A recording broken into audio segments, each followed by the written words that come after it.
Warpugs. Today we're going to be checking out something from Miniminuteman, and this is on the Dendera light.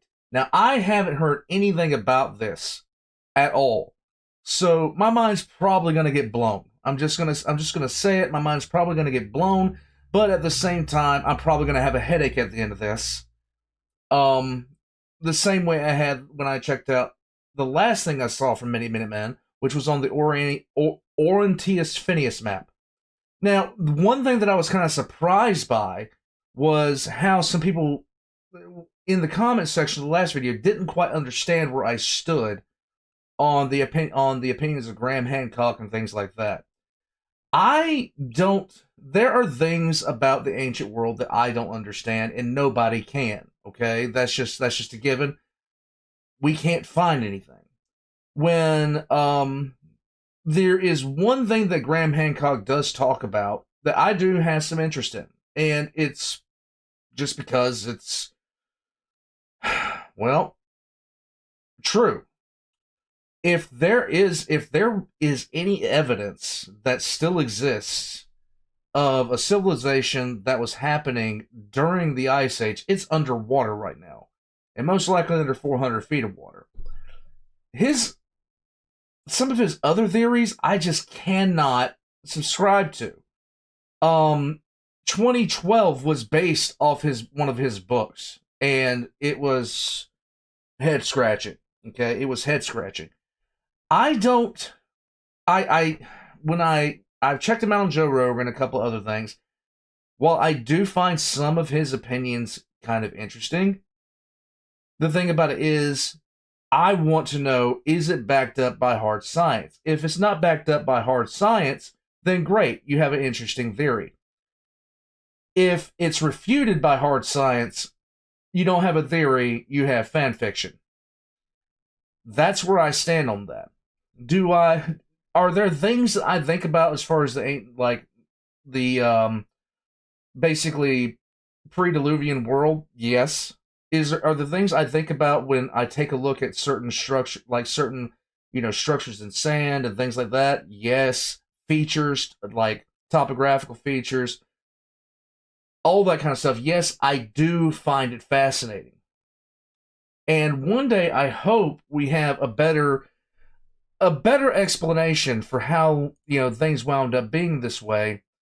And I'd love to see more evidence of earlier civilizations. When I was coming up through school, the earliest civilization we knew about was the Sumerians. But we have gotten evidence of earlier civilizations of that. I don't even think the Sumerians were it. I'm trying to remember what was, because I went to school, I started going to school in the, late 80s, early 90s was when I was going through school up until about 2001. So there's been more discovery since then. There's been more, searches since then. There's been more findings since then. There has been so much to go around that I'm always just waiting for that next page to turn. Finding out more. I love this kind of stuff. But I don't like it when I don't like it when it's just essentially a fan fiction. I want it to be backed up by science. I want it to be backed up by reasoned science and proven science.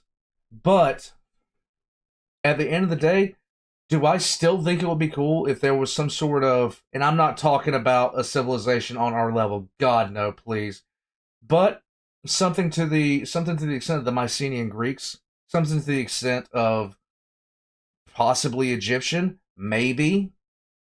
That would be interesting if we'd ever found the evidence of it. And to be quite honest, I would be really excited to, find out that the story of humanity goes back, a civilized humanity goes back a little bit longer than we've, previously thought.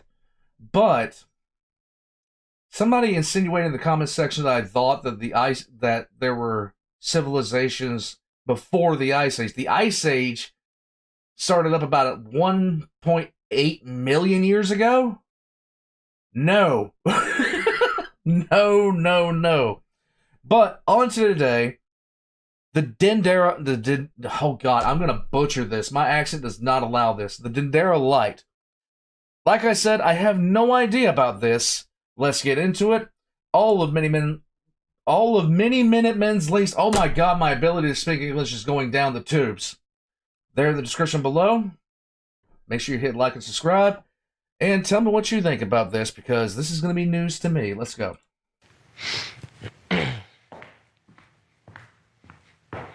I have a set now. Well, Nice. most of an actual set. It doesn't have the trim on the top, or the sides, or the bottom, for that matter. But it's most of a set, and it is in front of this half-completed set that I am very happy to welcome you to another episode of Awful Archaeology. Awesome. I can't wait until I have... essentially I'm out of this broom closet that I'm in.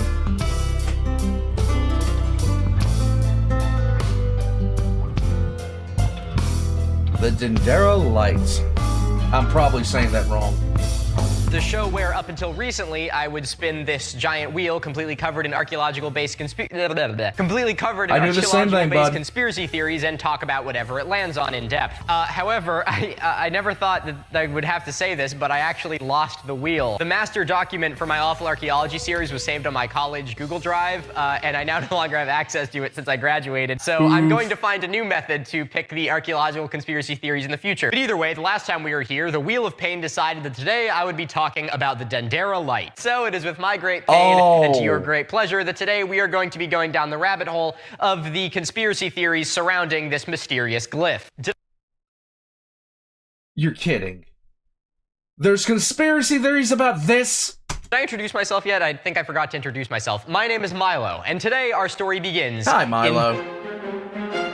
The Temple of Hathor. Our story begins, as so many do, with the eugenicist. Yeah, that is kind of the way that the whole early anthropology story goes, unfortunately. The year is 1898, and Sir William Matthews Petrie sets out on an archaeological expedition to the Middle Nile. His expedition was focused right here, in the town of Dendera in Egypt. The area around Dendera has a high density of Egyptian Ptolemaic-era archaeological sites. But at the time, Petrie was particularly interested in excavating mastabas. These structures are rectangular brick burial tombs that were typically reserved for not Egyptian pharaohs, but Egyptian elites. They have all of the fun of getting to spend a shit ton of money on making sure you get a good seat in the afterworld, but none of the pomp and circumstance of a pyramid. But in reality, the area surrounding these mastabas had a lot more to offer than just the tombs themselves, hosting not only shrines, temples, and a sacred lake, but also some of the best preserved carvings and paintings from ancient Egypt. And the dude. I'd love to get high def pictures of those. I'd never want to be in them because I would not want to do anything to disturb them. And as far as the mastabas that he was talking about, there are documentaries, and I highly recommend you watch one. Like just sit down and watch one of them unearthing some of these, because it's a glimpse into a different mindset, a completely different culture, their values and beliefs. And I was just completely blown away and amazed by what they would do. All the steps they took. And of course, you see the pyramids and you think that, but this was not, a pharaoh. This was just a merchant that did this. And it was just utterly fascinating to see, how they put this thing together and how secretive they were. Well, not secretive, but more how much they wanted to keep with them when they died. The crown jewel of what would become known as the Dendera complex was this: the massive construction known as the Temple of Hathor. This enormous construction was built around the year 55 BCE, and it was the center for the cult of Hathor. They were a religious group dedicated to worshipping the Egyptian goddess of love, fertility, and pleasure, which I think is a cause that we can all get behind. Yes. I guess they were like ancient Egypt's hippies. The walls of this massive construction are covered in some of the most beautiful reliefs in all of ancient Egypt. But the most well-known motif in the Dendera complex doesn't come from a place of worship, or reliefs showing a mysterious object. Something which conspiracy theorists say is a modern light bulb. Something called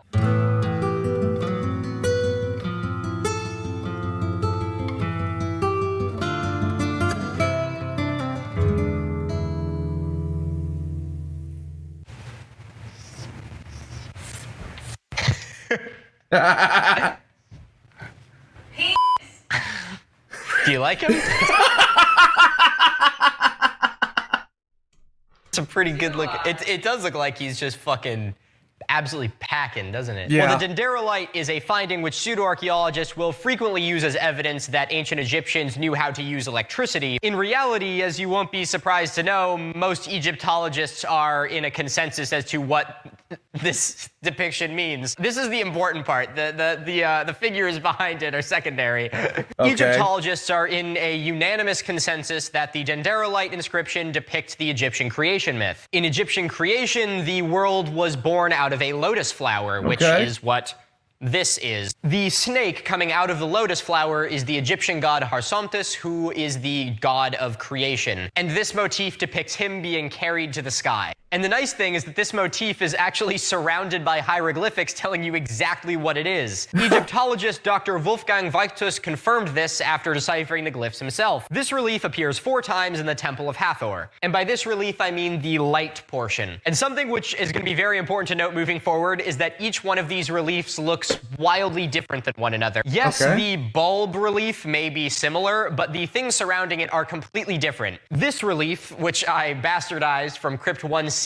on the north wall, is one that pseudo-archaeologists will cite quite a lot just because of this portion right here. This is believed to be some sort of insulator, which has something to do with the bulb. I'll get into that later, but keep in mind that for all but one of these reliefs, this is absent. Another thing to keep in mind is that the temple at Dendera is the only place in all of ancient Egypt where these reliefs are found, meaning that this entire theory revolves not only around just one site, but it revolves around just one actual carving. And you may be wondering, so if there's no other carvings like this, or if there's no physical evidence to suggest that it was a light bulb, what does this theory actually base itself on? The entire theory is, as I'm sure you could already guess, based around the idea that this looks like a light bulb. And there goes my brain neurons just shattering. What? That's it? That's it? Some claim that this relief depicts a glass light bulb and a filament on the inside of it. And further, they claim that the lotus flower is a socket that the bulb is plugged into, and that the stem of the lotus flower is an electrical wire running to some sort of power supply. And then, of course, that the Djed pillar that's here is a fucking insulator or something stupid. I don't know. These people have no idea what they're talking about. The first— Oh my god, I'm so glad I quit drinking, because this will be getting me a bottle in hand right now. Oh my... Okay, let's go. The person to come up with this creative bastardization of the truth was someone who I can only find cited as a Norwegian electrical engineer, which is really funny. Like, across every source I can find, they never say his name. Every single one just says Norwegian electrical engineer. This unnamed Norwegian electrical engineer's findings were published in a book called The Lights of the Pharaohs, which is a book that someday I would very much like to read, but I really cannot be bothered to actually buy it because I don't want to give them the money or be able to sacrifice a little bit of my pride. That's why I need to open a P.O. box. I should do fan mail. Yes. And people could just send me shitty pseudo-archaeology books. If I do fan mail and you send me books, you have to inscribe them. I want you to write your names on the inside. Do it. That's my only caveat if I ever do a fan mail segment. The book was published by Peter Krasse and Rainer Habeck, are, as you could imagine, 2 ancient aliens conspiracy theorists. There is one brave, truth-seeking soul who decided to read all of this book and go through it bit by bit. Oh my God. And he's probably the most invaluable resource that I could find, and I'll link his website below because it's really good, and I highly recommend you check it out. He has, I cite him quite a bit throughout this video. But one of the— Is this the same group of people that sat there and said that the pyramids were basically geothermal plants?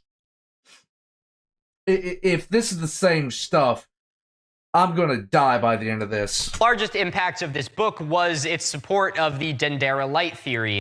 But finally, this insane theory had reached the peak of Mount Bullshit when it was broadcast by none other than Ancient Aliens, everyone's favorite TV show airing on the History Channel. I still cannot believe that the History Channel actually does Ancient Aliens. If I, for some reason, ever get a reach out from the History Channel to work with them, I'll give them a prompt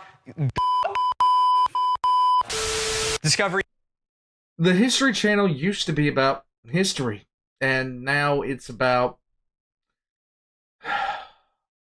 Good God Almighty. Channel or bust, or National Geographic. If you work for National Geographic, hit me up. I've been collecting National Geographics since 2005. I have every single one uninterrupted. Please give me a job. Contract, yeah, manifesting a TV contract. A pseudo-archaeologist getting their conspiracy theory broadcast on Ancient Aliens is very similar to a white supremacist getting their conspiracy theory broadcast on Tucker Carlson. It's pretty much the highest that you can possibly go. It's the point where your conspiracy theory has hit critical mass and it starts to actually influence the public opinion. It's quite terrifying, actually. Except on Ancient Aliens, the white supremacy is actually masked a tiny bit, where on Tucker Carlson, all you have to say is critical race theory in order to get his tiny little nutsack in a twist. And because of the actions of a handful of dipshits, this conspiracy theory has now been gifted from the top to the bottom into the hands of the tinfoil hat-wearing conspiracy theorists of TikTok and YouTube, which, as I'm sure you can imagine, I am going to be reviewing in this video. Before I show you the migraine-inducing editing capabilities of amateur internet conspiracy theorists, let's have a quick look at the claim which Krasa and Habeck make in their book. A claim which relies heavily on the basis of proof. Yes, let's yeah. I would like to make an academic note that Krasa and Habeck are not the two that are actually depicted in the Dendera motif. This is what is known as artistic interpretation. Before we go down the rabbit hole of terrible TikTok and YouTube conspiracy theorists who think that ancient Egyptians had working electrical lights, let's have a look at what the overactive imaginations of the two people who literally wrote the book on the topic have to say about it. While working on their book, Krasa and Habeck decided to partner with an actual electrician in order to make a functioning replica of the bulb. Their book has this to say about their creation of a working Dendera light. Now, you may be starting to think, damn, that actually makes a lot of sense. No, you're not. Who am I kidding? This is a little something which I like to call the golden airplane phenomenon. In the very first episode of Ancient Aliens that ever aired, they discuss this thing called the Tolima fighter jets. Which are these? They are little golden figurines, which, of course, the people on Ancient Aliens who have maybe half a working brain cell shared between them think are evidence that aliens brought fighter jets to pre-Columbian South America. Wouldn't that be amazing, though? It's like Columbus sailing to the shores of South America, and then it's just like... I would absolutely kill to watch that TV show. Tune in next time when Ancient Aliens give the Wampanoag people a crate of AK-47s and a Tomahawk cruise missile. Anyway, the golden figurines from Tolima. Look, you just committed one of the classic blunders. Don't miss USSR and USA technology, okay? Leave that to the arms smugglers, okay?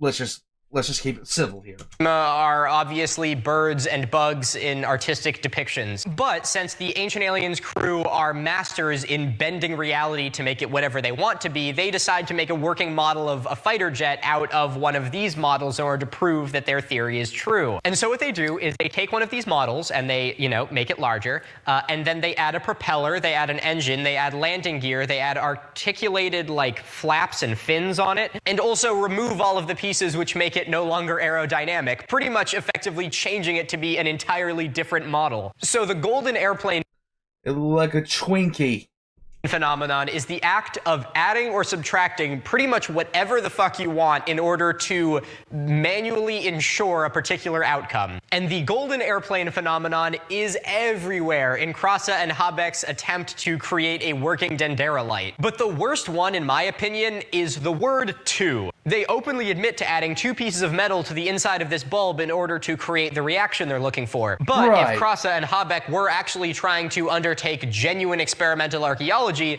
they would be able to see that there is only one thing on the inside of the bulb. And it's not a piece of metal, it's a snake. There is no excuse. How dare you, sir, contend their logic and reasoning with actual fucking anything. This is gonna give me an aneurysm. It's a for taking a relief that is entirely complete, untouched, unbroken, and just adding whatever you want to it in order to ensure that you get the outcome that you are looking for. Now, see, here's the thing. I can see them taking a look at that relief and being like, that'd make a really cool looking light fixture. And making something like that. Hey, kind of cool, kind of quirky, whatever. Let's put it in the den. It'll be fine. Nice little talking point for people to come over. What the hell is that? Oh, it's my light that I got, like, modeled after some relief on an Egyptian wall. But this bullshit, you've got to stop. Like, stop smoking. It's bad for you. In short, this experiment is absolutely full of shit and proves pretty much nothing. Since possibly the most reputable sources on this topic had to lie in order to create a working replica, why don't we see what a less qualified demographic have to say about it? You know them, you love them, they're...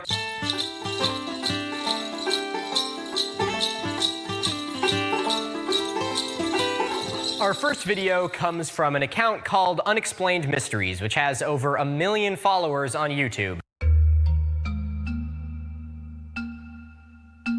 Ooh, that's giving Windows Movie Maker. The Great Pyramid is a true masterpiece and has rightly earned the title of a wonder. It was built with such precision that our current technology cannot replicate it. Okay, I know that this is about the Dendera light, but did you just say that current technology cannot replicate the pyramids? Don't get me wrong, the pyramids are one of the most, if not the most impressive construction ever conceived on planet Earth. But if in our modern world we are able to build this, and this, I promise you when I say we would have absolutely no problem building a fucking pyramid. In fact, not only can we build a pyramid just like that one, I know that we can build better ones. You know how I know that? Because I live in the goddamn United States of America, which is home to the largest pyramid in the world. God bless. That's that Bass Pro Shop, you mutt. America, God bless our troops. Can I get an amen? He then just lists a bunch of fun facts about the Great Pyramid, but none of them are very fun, so here is just every time he says a unit of measurement. It is 756 feet long, 481 feet high, and 2.3 million stones, 3 tons each, 6.5 million tons, 20 years, 5 minutes. Still absolutely stumped how our modern technology can't replicate that, but we are capable of bulldozing 70 acres of black neighborhoods in order to build Temple University. We're only good at construction when it's racist. At the temple of Hathor Dendera, a stone relief showing a large light bulb being used by Egyptians. Now, one thing I would like to see him address, because I know what I see and everything else like that, but I would like him to see him tackle the Sphinx enclosure, just to see what's been said about that. I just love to see him go after the Sphinx enclosure and see what he can bring up about that. I'd like to know his opinion on it, because it interests me. Just it's like I said, it's one of those curiosity kind of things. And what I mean is the Sphinx enclosure looks like it was water erosion, not sand. But that's neither here nor there. Continue. No. Not a large light bulb. You can't just say random shit and have it be true. Also referred to as the Dendera light bulb, the description is similar to the early light bulb known as the Crookes tube. Oh, the description is similar to a Crookes tube. What description is this? Is this the description written in hieroglyphics on the wall? Because I'm pretty sure it's not that description, because that describes that it is the Egyptian creation myth. I'm a moron, and I can see that's a snake. Relief's version of this light bulb shows a snake inside the glass bulb in the form of a wavy line. This is believed to represent the hot filament. Oh, no. The description that says it looks like a Crookes tube is your description, which means pretty much fucking nothing. So let's look at this claim a little bit deeper, because he really likes the idea that this is a Crookes tube. So what is a Crookes tube?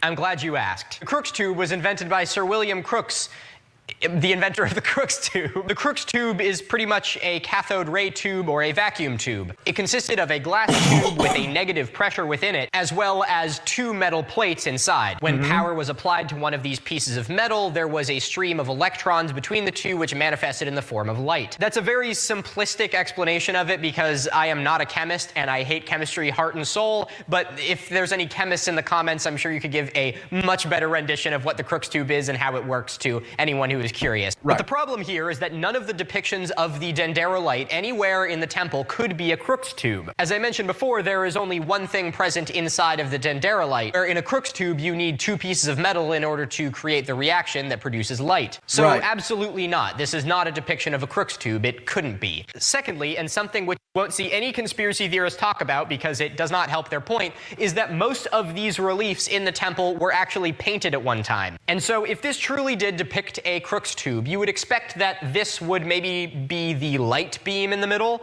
so it would probably be something like white or yellow or orange. But no, the snake... Nah, screw that. The Dendera light is purple. Within the Dendera light image is painted in black. And while a black light would be useful for finding any stray bodily fluids that are left behind in the temple of the goddess of love and pleasure, it would not be very useful in order to do any sort of meaningful illumination. Now I want to appeal to your sense of scale. You can see that at the base of the Dendera light there is a figure standing. This dedicated researcher from the Pyramid Mysteries website inferred by looking at the figure standing at the end of the Dendera light that the actual relief must be about 2.5 meters long, which means that the Dendera light would have a volume of around 1.12 cubic meters. And as I mentioned earlier, one of the most important things about a Crookes tube is that it contains a vacuum. If this bulb were to be depressurized in order to create the conditions necessary to have a Crookes tube reaction within it, it would have an outside atmospheric pressure of 63 tons, meaning that the glass would have to be incredibly thick to prevent it from imploding, and the entire thing would weigh well over 700 kilograms. So let's just say that this actually was a light bulb. It would have been 2.5 meters long,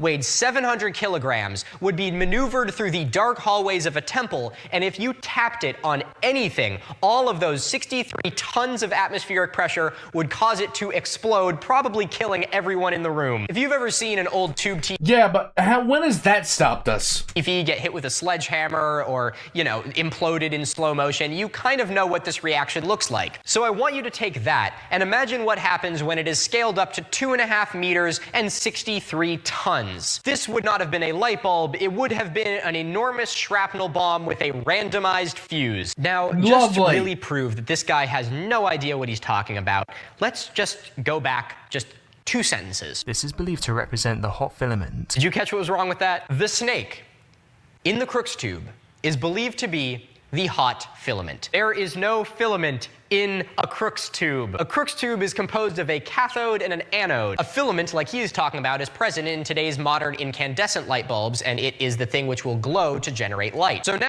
I feel my soul leaving my body. we are apparently supposed to believe that this is a crossover between a Crookes tube and an incandescent light bulb, which of course you have to believe because the person telling you about it has a British accent and his channel has the word mystery in the title. Okay, yes. What else does he have to say? Snakes have been used to represent godlike knowledge and wisdom, and are often used to represent rocket ships or spacecrafts that brought ancient aliens from the stars. What? Oh, that's what else you have to say. Just more random shit. At least it can't get any worse than that. Considering the lack of technological understanding of the primitive Egyptian craftsmen, it's understandable how they would consider a white-hot filament to be a magical snake. Excuse me? Did you just call the people who built the greatest man-made structure on planet Earth primitives? You spent the first minute of this video jerking them off for how great the fucking pyramids are. And now you're gonna refer to them like they're some barbarian savages who have no idea what they're doing and everything was just an accident or given to them by gods. That is what I mean when I say that ancient aliens theories are revolved around racism. As if it wasn't bad enough that ancient aliens theories were started by the Nazis, you have people like this who are incapable of understanding that black or brown people are capable of creating their own civilizations without the help of fucking aliens. And I mean when I say that this only revolves around non-European civilizations. The only place in Europe that is ever talked about in ancient aliens conspiracies is Stonehenge. That is the only one. I have never heard any other European civilization be the target for ancient aliens conspiracies. And then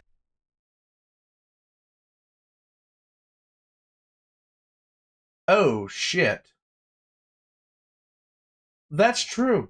in the fucking, it's so condescending. It's understandable how they would think that it was a fucking snake. Jesus Christ, this shit pissing me off. Honey, can I have a drink? What kind of drink? I don't care. Something with whiskey in it. Yes. Let's go from there. I love you. Primitives. Aw.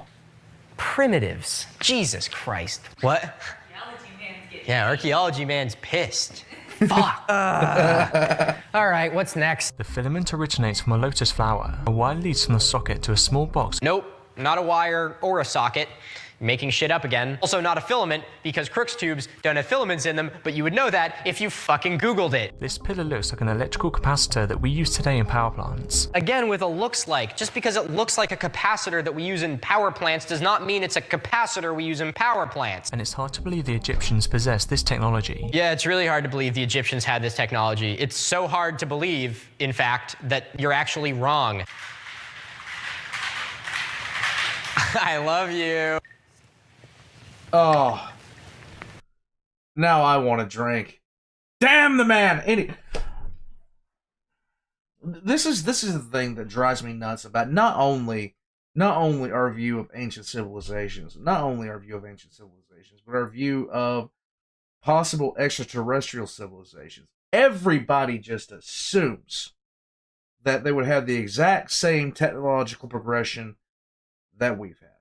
Everyone just assumes that, without actually realizing that if not for certain advances going certain ways and for certain trends, our civilization would look completely different now. My brain's gonna hemorrhage before the end of this. It's just gonna hemorrhage. Thanks, honey. This one goes out to Ancient Mysteries, or whatever that stupid fucking thing was called. YouTube channel. I hate you. Okay, that's kind of iconic, having the the whiskey sour glass on the blackboard. What if every episode of Archaeology you have a different cocktail? You know, I would love to get to talk to this guy about the Sphinx enclosure, because I'm pretty sure he'd have some information that I would find, because I've always been fascinated by the Sphinx enclosure myself. I would love to see what he had to say about it, because there are things that I make no secret of the fact that, guys, number one, I am an idiot, and number two, I'm always wanting to learn new stuff, and I'm always willing to have my viewpoints challenged. That's just a constant thing for me. Unless you're talking about Lorgar from 40K, in which case I don't want to hear it. Oh my god. Like recipes? Oh, that's cute. I like that. I call this one the Dendera Light. It's just a whiskey sour. We should have like different simple syrups and like. Well, this would be my project. But... You're so cute. That's a great idea. Yeah, no. Future of Awful Archaeology. We're gonna have a different cocktail release for every episode. All right, let's see what this next video has in store for us. Oh, with the music in the background, yes. Ancient technology and the light bulbs of ancient Egypt. Oh, ooh, there we go. I was wondering when the title was going to show up. I was worried that she had passed out on camera. The Dendera light bulbs. The ancient technology light bulbs of ancient Egypt. Ancient Egyptians made electric light bulbs. Oh, that's awesome. So all you got to do is just show me evidence that they made light bulbs. I don't know, maybe, you know, some in situ evidence, you know, maybe the remains of broken glass, a filament, some sort of rudimentary electrical cabling. And I don't know why I'm talking. You're not going to do that. You're going to just say the same thing you already have. My life is a hollow lie. Many researchers in history have brought evidences forward that challenge or even destroy orthodox beliefs. History is littered with the names of people who questioned the orthodox beliefs of science. People like Charles Darwin and Katherine Johnson, Louis Pasteur, Galileo of all people, and of course Marie Curie, and the list goes on and on. But which one of these great scientists are you about to reference? Let's go. Eric von Daniken is one of those researchers. Who?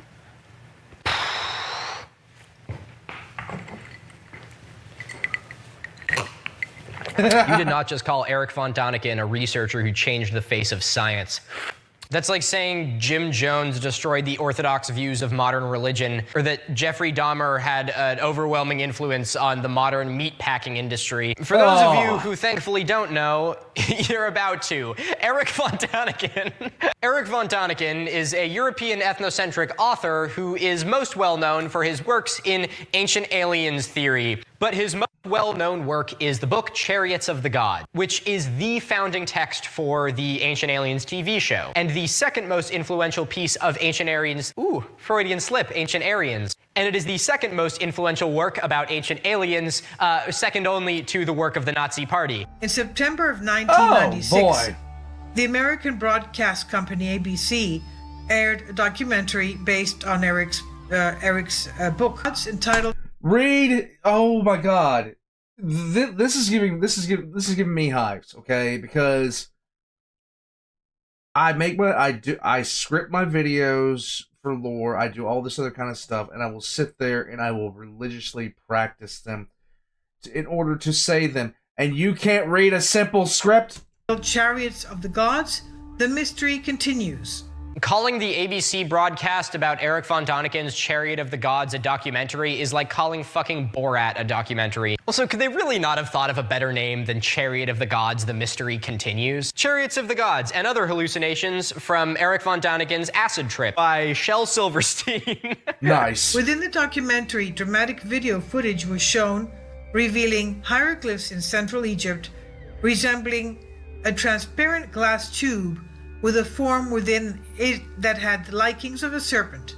In other words, it could have been the filament. Okay, we've already talked about how this isn't a filament, and I don't know how much more I can tell you that it's not a filament, because it isn't. But what I do want to mention is that this still image that she shows of the Dendera light hooked up to 3 Baghdad batteries, which, if you don't know what that is, I'll get into it later in this video. Trust me, these conspiracy theorists love. I don't know what a Baghdad battery is, but I'm pretty sure it's going to involve me wanting to beat my head into the floor. To tie these two finds together. This image was taken at Eric von Daniken's museum theme park. I don't know, it kind of gives me the Ark Encounter vibes. It is unfortunately now closed, but it was a museum which was opened by Eric von Daniken in Switzerland, which had like working models of his theories about ancient aliens. And I am absolutely devastated that it is closed. Honestly, I would love to fucking go to Switzerland to go look at Eric von Daniken's Ancient Aliens Museum. Are you kidding me?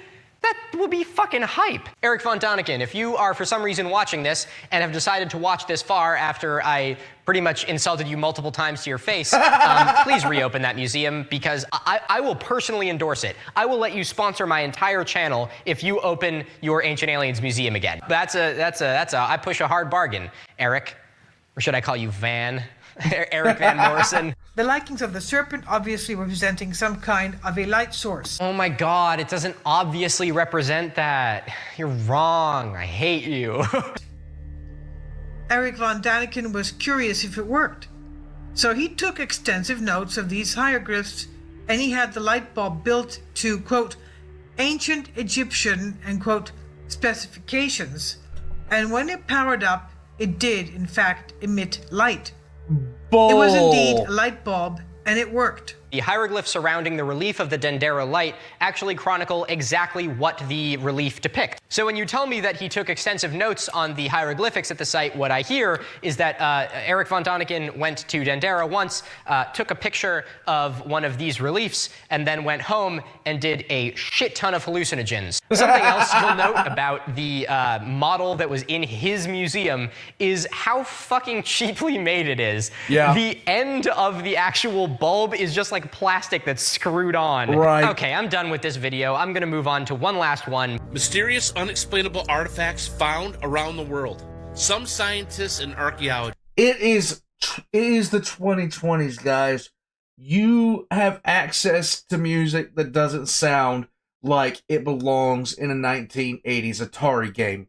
Just believe that they have actually found evidence of Egyptians that used to have a form of a light bulb. Oh, they don't. No scientist actually believes that. Only a handful of frauds believe that. I hate to break it to you. They have found what they refer to as the Dendera light. It has been found in a temple in Egypt, carved out of a motif of stone. This stone carving resembles a modern-day light bulb. Hey, no, I'll totally give you that. It does kind of look like a light bulb if you squint, and then rapidly move your fist towards your own face. Ancient civilizations were so much more advanced than we give them credit for. He actually took the image from the last video.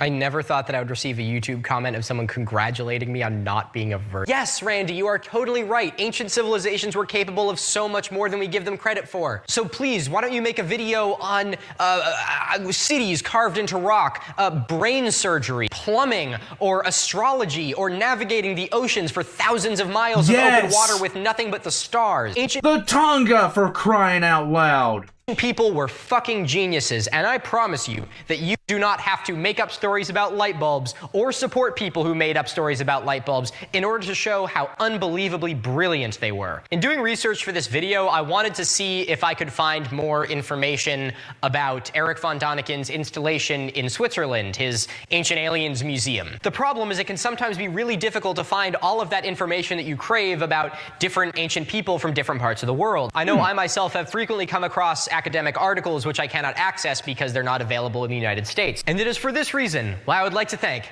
today's sponsor. Yay! Today's sponsor is NordVPN. Dude, look, I'm not saying my own handwriting is terrible, but my own handwriting looks like more like ancient hieroglyphs than his, okay? I tried to draw your logo, NordVPN. I'm not a very talented artist, but I promise you my heart is in it. Wait, hold on. I see what's wrong with this.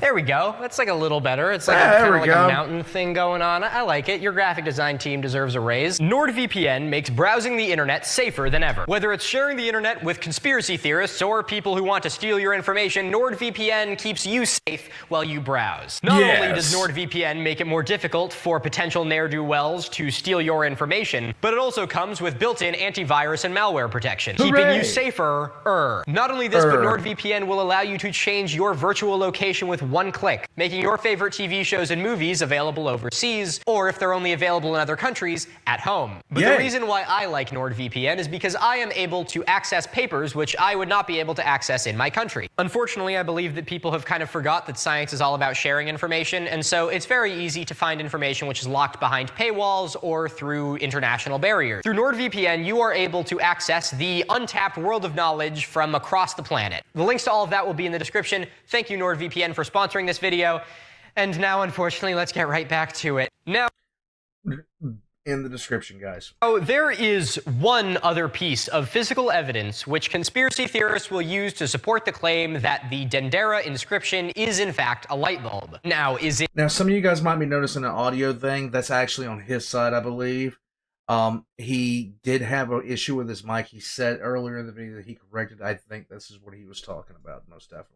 The presence of electrical wiring, or the remains of light bulbs, or some sort of power source. Right. No, it is not the presence of anything. In fact, it is the absence of something.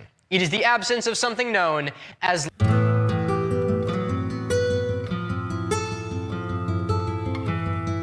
The lamp black claim revolves around two major points. Okay. The first of these is that it was dark within the tomb, and so how were the artisans able to see in order to make their carvings? And the second part of this claim is that since there's no soot on the ceilings, the light for these artisans must have not come in the form of a fire or a torch, and therefore must have been an electrical light. Now, to answer the first part of this claim about the artisans needing to illuminate their workspace, they didn't, actually.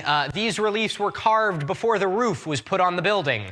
Ancient Egyptians were, believe it or not primitives and actually knew what the fuck they were doing. Because when you put a roof on something, as these conspiracy theorists do acknowledge, it gets dark. When creating temples of this size, it was not uncommon to erect the walls first and then conduct the interior carving with the sunlight shining through. After this, they were then able to paint the reliefs and put the roof slabs on top. But people did still need to see inside after the roof was put on, so why is there no lamp black on the ceiling? Well, that's just a false claim. There is lamp black inside these tombs, but by and large, there is not as much lamp black as you would expect there to be if you were to burn candles or just have an open wood fire. And in the hallways and crypts where the Dendera light inscriptions are present, there is even less of this lamp black because it's not an area that was frequented by the builders. And what's very funny is that through all of the videos of the conspiracy theorists that we just watched, there is actually one clip that manages to debunk their very claim. Now, we know that the temples that were recently excavated and examined had no soot from lit candles.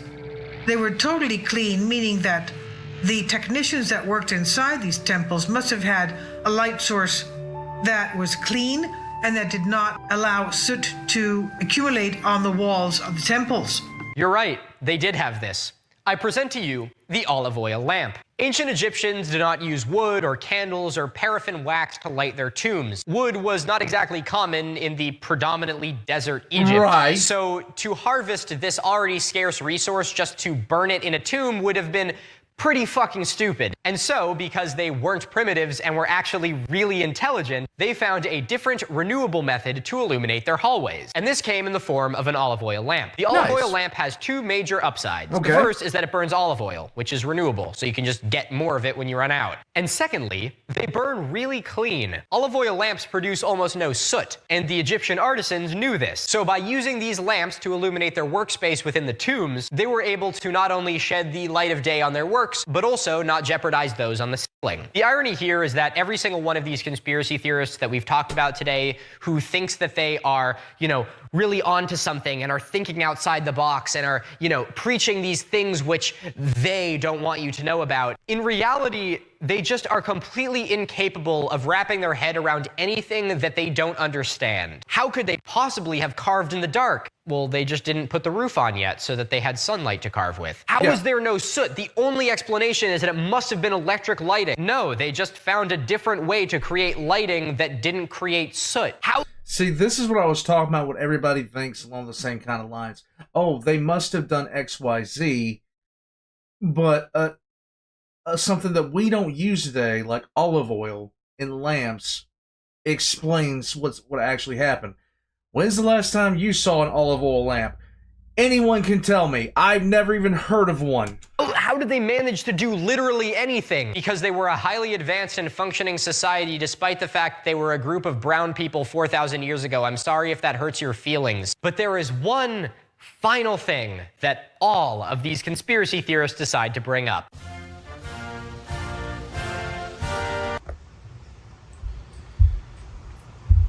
Oh my god, look, the board's finished. Now I know you're Yay! thinking, Milo, why does your audio sound like shit? And why are you dressed differently? And why is the blackboard finished? And what I have to ask you is why the fuck do you ask so many questions? So I can't believe that these words are about to come out of my mouth. But I accidentally recorded the last segment of the video in slow motion. The other thing in the entirety of the...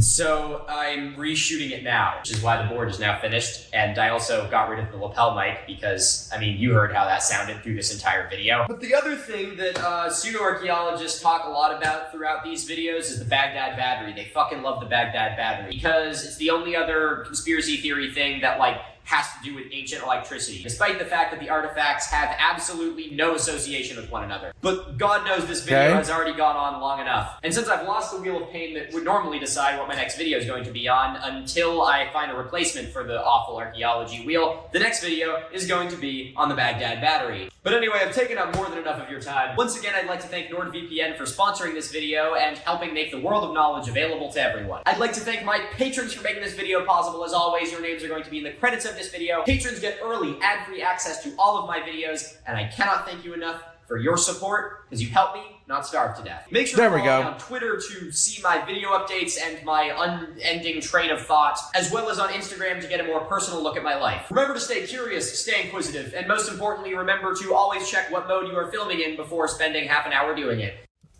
Yay! Warpugs.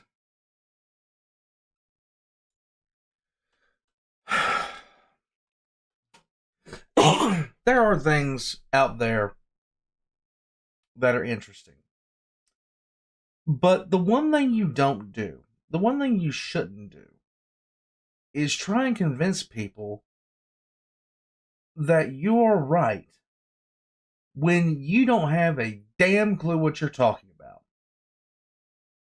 It's a real simple concept. I just don't understand. I don't understand why people do this kind of stuff.